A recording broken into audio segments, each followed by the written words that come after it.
ഇപ്പം എങ്ങോട്ടാണ് പോണത്? നമ്മളിപ്പോൾ ബൈക്കുമ്പോൾ വെറുതെ ഇങ്ങനെ പോയിക്കൊണ്ടിരിക്കുക. ഇവിടെ ഏതാ അടുത്ത് നല്ല വ്യൂ പോയിന്റ് ഉള്ളത്? കൊടിത്തിമല. നമുക്ക് കൊടുത്തി കൂട്ടാലോ? പോവാ. ഹായ് ഗായ്സ്, നമ്മളുള്ളത് നമ്മളെ പെരിന്തൽമണ്ണ എക്കോ പാർക്കായിട്ടുള്ള നമ്മളെ കൊടിത്തിമലയിലാണ് കേട്ടോ. ഞങ്ങളൊരു ഈവനിങ് ടൈമിൽ തന്നെയാണ് കേട്ടോ വന്നത്. അപ്പോൾ അടിപൊളിയാണ്, നല്ല വ്യൂ ഉണ്ടായിരുന്നു. അതുപോലെ ഇന്ന് വെക്കേഷനൊക്കെ ആയതുകൊണ്ട് നല്ല തിരക്കുണ്ടായിരുന്നു.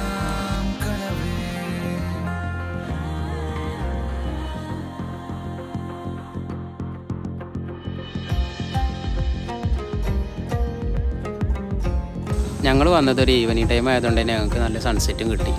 ഞങ്ങൾ നല്ലോണം എൻജോയ് ചെയ്തിട്ടോ. ഇനി നിങ്ങൾ കാണാത്തവരാണെന്നുണ്ടെങ്കിൽ ഒന്ന് പോയി എക്സ്പീരിയൻസ് ചെയ്തിട്ട് നിങ്ങളുടെ ഫീഡ്ബാക്ക് അറിയിക്കാനും മറക്കരുത്. നമ്മുടെ ചാനൽ ആദ്യമായിട്ട് കാണുന്നവരാണെന്നുണ്ടെങ്കിൽ സബ്സ്ക്രൈബ് ചെയ്യുക, അതുപോലെ കമൻറ്റ് ഇടാനും മറക്കരുത്.